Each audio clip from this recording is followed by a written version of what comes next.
Hi everyone, this is Heidi and I'm from Heal Your Life, Toronto, and we've just completed the first ever Heal Your Life teacher training.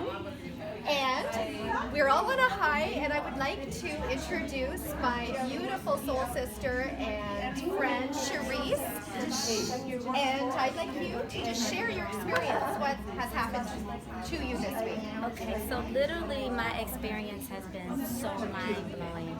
And really I believe, Heidi, that when you do the work that you've done with your meditation and being able to come to us and give so much of yourself, it helps us to give of ourselves. And I literally was so afraid. I was shaking to get here, and so much was fighting me to come here, but it was so worth every dime, every penny that I saved to get here.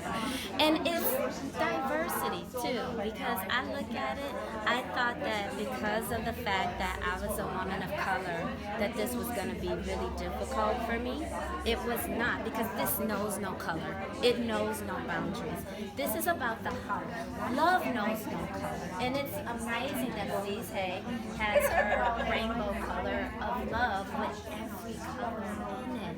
And it doesn't matter where you come from, because here it is, I'm coming from a different country. I'm coming from United States and Michigan. And it doesn't matter where you are from. When the universe hits you and you open up your heart and you want to do that shadow work, the groundwork, to open up your spirit to love and teach, it was awesome. I feel ready to teach, and that's what this was about. I was a learner at first. I was learning, but because of you, I feel ready to rock and roll and teach. Hallelujah. Everybody feels that way. I love you, Heidi.